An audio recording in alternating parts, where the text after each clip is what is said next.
अस्सलामुअलैकुम, कैसे हैं आप सब लोग। उम्मीद करती हूँ सब लोग खैरियत से होंगे। अल्हम्दुलिल्लाह मैं भी खैरियत से ही हूँ।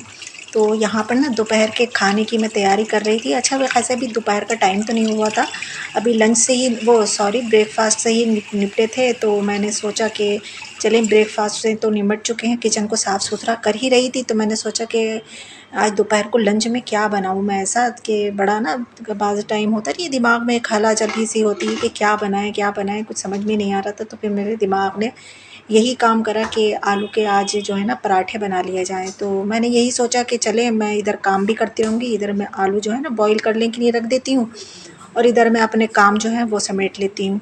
और अच्छा बच्चों की जो है ना वो 2-3 दिन की छुट्टियाँ थी स्कूल की, और फिर उसके बाद जो है उनके एग्ज़ाम से स्टार्ट हो रहे हैं, तो बच्चे घर में ही थे। तो मैंने सोचा कि चलें, आलू तो उबालने को रख दिए थे और साथ साथ घर की जल्दी जल्दी फिर मैंने समेटा समाटी जो थी वो स्टार्ट कर दी थी।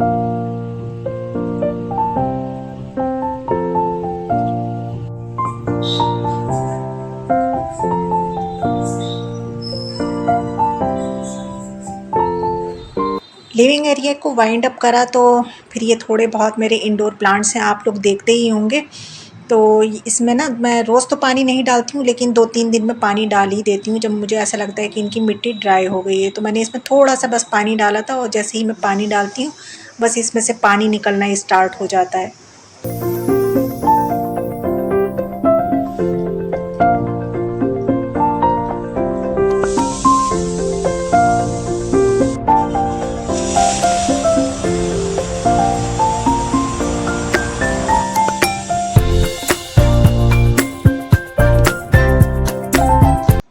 और इस वाली विंडो पर तो बहुत ही डस्ट दिखाई देती है, क्योंकि ब्लैक है ना, ब्लैक कलर पे ज़्यादा ही डस्ट डस्ट जो होती है वो दिखाई देती है। तो उसको भी मैंने साफ़ करा। और साथ साथ आज बच्चे घर में ही थे ना, मैं 2-3 दिन से ना वाटर कूलर में बिल्कुल भी बर्फ़ नहीं डाल रही थी। तो बच्चे आज घर में ही थे, तो उन्होंने ज़बरदस्ती कर कर मुझसे कहा कि मम्मू आप वाटर कूलर में बर्फ़ बिल्कुल नहीं डाल रही हैं, तो आप बर्फ़ डाल दिए। तो मैंने भी पूरा वाटर कूलर ना फिल करके और उसके अंदर बर्फ़ डाल दिया था।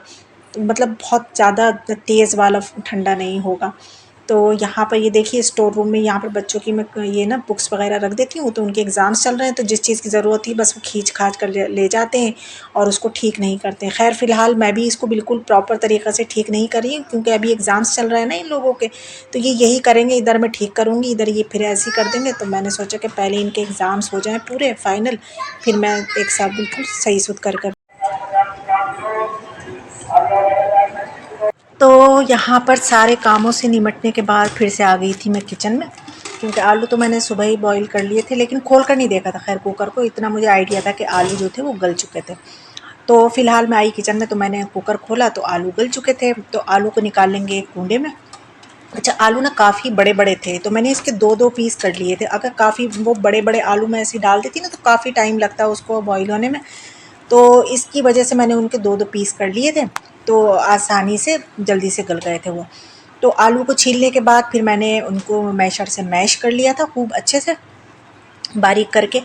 अच्छा यहाँ पर मैं एक बात बताऊँगी, अगर आप कचौरी बना रहे हैं या भरवा पराठे बना रहे हैं ना, तो आलूओं को ना फ़ौरन से मतलब बॉईल करके और वो गरम-गरम आलूओं को कभी भी मैश मत करना, नहीं तो ना वो पानी छोड़ देते हैं। आलूओं को ठंडा करने के बाद ही उनको मैश किया करें, तो वो कभी भी पानी नहीं छोड़ेंगे, सूखे-सूखे से आलू रहेंगे, जिससे पराठा जो है ना बड़ा अच्छा बनता है और कचौरी भी। खैर फ़िलहाल मुझे तो यहाँ पर भरवा पराठे नहीं बनाना थे, मुझे तो ऐसे ही बनाना है। तो यहाँ पर मैंने ना आलूओं में मैश करने के बाद उसमें 4-5 मैंने हरी मिर्ची बारीक करके काट ली थी और डाली है इसमें मैंने लाल मिर्च डाल ली है, अपने हिसाब से ये डाली है। मतलब इसके अंदर ही मैं आटा डालूँगी, वो आप आगे देखेंगे। और इसमें थोड़ी-सी मैंने डाली थी हल्दी। हल्दी से ये होता है ना कि भरते का थोड़ा कलर जो है ना वो ज़रा चेंज सा हो जाता है, वाइट नहीं होगा, ज़रा चेंज सा हो जाएगा। और यहाँ पर अगर आप कश्मीरी मतलब लाल मिर्च डालना चाहें कलर के लिए तो वो भी डाल सकते हैं, उससे कलर और भी अच्छा हो जाएगा। खैर मैंने तो नहीं डाली थी क्योंकि मेरे पास थी नहीं, अब ग्रॉसरी ख़त्म हो रही तो अब आएगी फ़िलहाल। और यहाँ पर पिसा हुआ गरम मसाला डाला था जो कि वो भी ख़त्म होने पे ही है, वो भी पीसना है मुझे। वही ग्रोसरी जब आएगी तो सारी चीज़ आएंगी तो उसमें फिर पीसा जाएगा। और हींग ज़रूर डालती हूँ मैं। आलू का भरता वैसे ही बनाऊँ, एक गीला वाला बनता है जो रोटी से खाया जाता है, उसमें भी ज़रूर डालती हूँ। और सब्जियों में तो ज़्यादातर मैं हींग ज़रूर डालती हूँ और इस वाले बैटर में तो ज़रूर ही डालती हूँ। तो इसे मैंने थोड़ी सी हींग डाल दी थी और डाल दिया था नमक। नमक मैं भूले जा रही थी लेकिन मुझे एकदम से ध्यान आया कि मैंने नमक तो डाला नहीं। खैर फिर मैंने इसमें नमक भी डाल दिया था हस्बे ज़ायक़ा। और मैंने डाला था ये यहाँ पर ये भुना हुआ वो है धनिया, साबुत धनिया जो होता है ना, उसको भूनने के बाद तवे पर हल्का सा रोस्ट करने के बाद वो दरदरा सा मैंने पीस कर रख लिया था, तो वो मैंने थोड़ा सा डाला था। और मैंने आपको कहा था ना कि मैं आटा इसी में डालकर गूंदूंगी, तो मैंने आटा इसी में छान लिया था। और यहाँ पर अगर आप डालना चाहें तो आटे के साथ थोड़ा बेसन भी डाल सकते हैं। खैर मैंने फ़िलहाल तो यहाँ पर खाली आटा ही डाला था। और आटा डालने के अच्छा यहाँ पर मैं कुछ चीज़ें भूल गई थी। होता है ना कभी माइंड डिस्टर्ब होता है, थोड़ा इधर-उधर की बातें मतलब ज़हन में चलती होती हैं तो कुछ चीज़ें भूल जाता है इंसान। तो मैं इसमें ना एक साबुत धन वो सॉरी भुना हुआ जो वो होता नहीं है ज़ीरा पिसा हुआ, वो डालना भूल गई और एक चीज़ अमचूर पाउडर डालना भूल गई। तो जब मैंने आटा गूँध लिया तब मुझे याद आया, तो फिर मैंने फिर डाला नहीं, मैंने कहा चलें अब छोड़ें। और इसके अलावा भी अगर आप लोग कुछ डालते हैं, इसमें ऐड करते हैं तो मुझे ज़रूर बताना। और यहाँ पर ना आलू ना अभी कुछ अच्छे नहीं आ रहे हैं। वैसे जैसे-जैसे विंटर आता है तो आलू बड़े अच्छे आने लगते हैं। अभी ख़ैर विंटर ऐसा सही से आया भी नहीं है, तो वो पहाड़ी आलू जो आता है ना वो बहुत अच्छा होता है। वो नमकीन भी होता है और बहुत अच्छा होता है, बहुत जल्दी गलने वाला भी होता है। और तो ये जो आलू मैंने आज बॉयल करे ना, ये कुछ अच्छे नहीं थे आलू। और हमारी अम्मी कहती हैं कि आलूओं पे गेरू लगा होता। हाँ, मुझे कुछ ऐसे ही लग रहा था कि कुछ कलर सा इसके ऊपर लगा होता, ब्राउन जब मैंने धोए तो मिट्टी नहीं थी, वो कुछ कलर सा ही था। तो वही शायद वही वाली बात है जो अम्मी बताती हैं हमारी कि गेरू लगाकर मतलब आलूओं को देते हैं, तो खैर अल्लाह जाने। तो यहाँ पर खैर मेरा आटा जो था मैंने इस तरीके से इसको गूँध लिया था। अच्छा, आटे में मैंने बिल्कुल भी शुरू में पानी नहीं डाला था, आप लोगों ने देखा।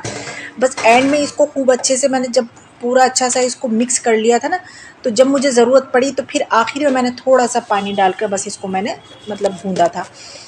और ज़ाहिर है जब सारे किचन के काम करते हैं तो बर्तन तो ज़ाहिर है लाज़मी है गंदे होना है, तो बर्तन भी मैंने कहा लगे हाथ तो वैसे तो मैं वॉश कर ही चुकी थी। मैंने कहा चलें ये वाले भी वॉश कर लेती हूँ, तो इससे ना किचन में एक नीट लुक आती है। अगर बर्तन सिंक पे पड़े हों तो चाहे कितना ही साफ़ सुथरा किचन हो तो उसमें नीट लुक नहीं आती। तो इस वजह से मैंने हाथ के हाथ ही ये वाले बर्तन भी वॉश कर दी थी, क्योंकि अभी तो मुझे पराठे बनाना नहीं है, अभी तो टाइम लगेगा। तो इस वजह से मैंने आटा गूँध कर फ्रिज में रखा और ये जल्दी से बर्तन वॉश करे। और अच्छा, यहाँ पर एक बात ये है कि मतलब 3 जगहों पर बरकत बहुत ज़्यादा है। एक तो सिंक में बहुत ज़्यादा बरकत है बर्तनों में, और एक लॉन्ड्री बास्केट में बहुत ज़्यादा बरकत है, और एक कूड़े में। 3 चीज़ों में बहुत ज़्यादा बरकत है। आप लोग बताना मेरी बात सही है या गलत है?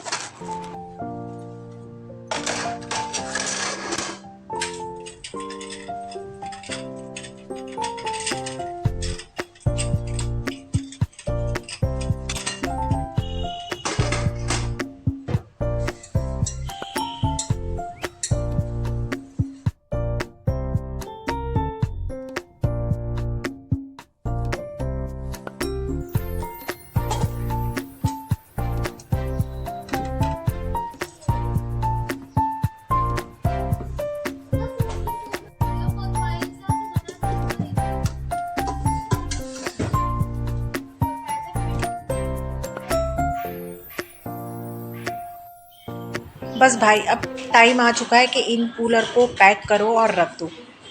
कूलर का तो टाइम आ चुका है पैक करके रखने का, लेकिन अभी एसी बंद करने का टाइम नहीं आया है बात सही है ना? तो खैर ये मैं 2-3 दिन से सोच रही थी कि इसमें जो पानी है इसका पानी निकाल कर फेंक दूँ, इसको ड्राई करके और इसको अपनी जगह पर रख दूँ।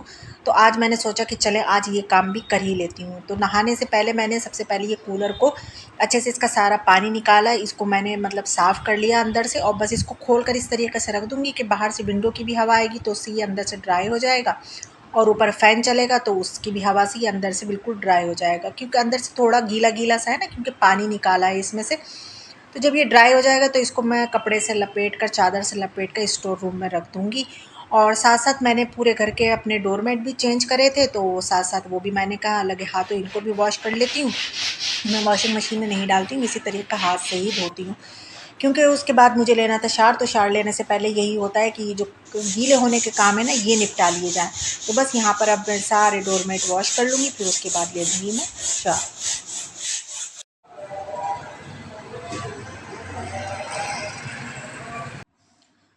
तो जी सारे कामों से फ़ारिग होने के बाद अब आ गई थी मैं किचन में। अच्छा अभी मैंने नमाज़ नहीं पढ़ी थी क्योंकि काफ़ी टाइम हो चुका था और बच्चों को लगने लगी थी भूख, तो मैंने सोचा कि पहले बच्चों को खिला पिला दिया जाए, उसके बाद तसल्ली से नमाज़ पढ़ेंगे।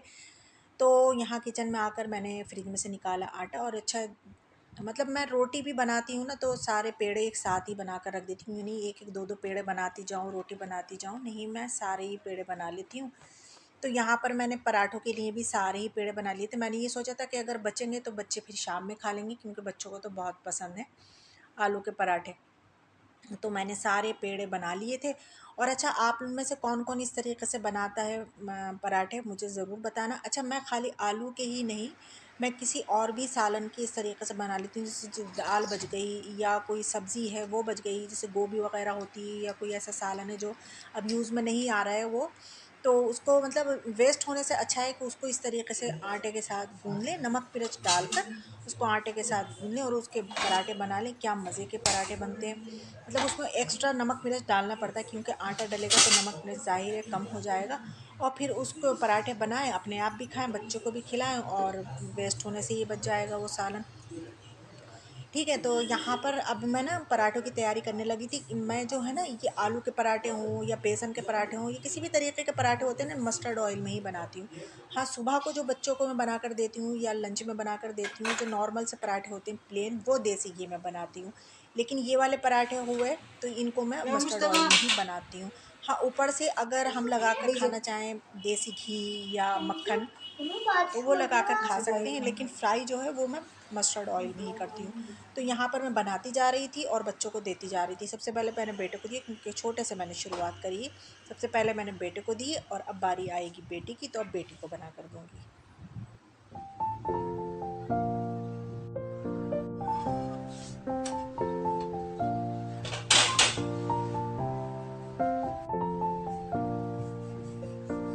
अच्छा बच्चों को तो इतनी ज़रूरत नहीं पड़ती है, क्योंकि उनके लिए तो ये नमक मिर्च जो इसके अंदर डला हुआ है ना, उनके लिए काफ़ी होता है ये। वो तो ऐसे ही खा लेते हैं बिना चटनी के बिना अचार के, उनको बहुत अच्छे लगते हैं ये।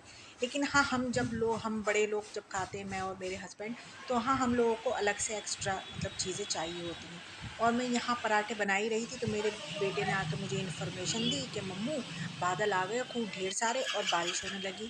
तो देखिए अल्लाह की रहमत, अल्लाह की कुदरत, मतलब कोई सानो गुमान भी नहीं था कि बारिश कहीं से कहीं तक होगी, और अचानक से बादल पता नहीं कहाँ से आए और अल्लाह की रहमत बरस गई। बस मैं तो कहती हूँ अल्लाह पाक की ऐसी ही बस रहमत, मतलब अचानक से हम पर रहमतें बरसती जाएं और हमारे दिल जो है ऐसे ही गार्डन गार्डन होते जाएं। तो इधर मैंने अब बना लिए पराठे, जो मैं अब बेटी को सर्व कर रही हूँ।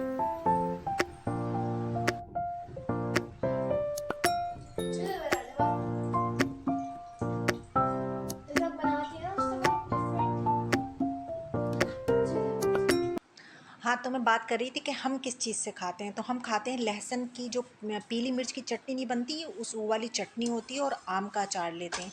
उसके साथ फिर हम ये पराठे खाते हैं ना, तो बहुत अच्छे लगते हैं, चाहे ये वाले हों या बेसन के हों। मतलब किसी भी तरीके के पराठे हों ना, तो उससे ना इन चीज़ों के साथ खाने से ना उनका टेस्ट जो है ना वो और भी दोबाला हो जाता है।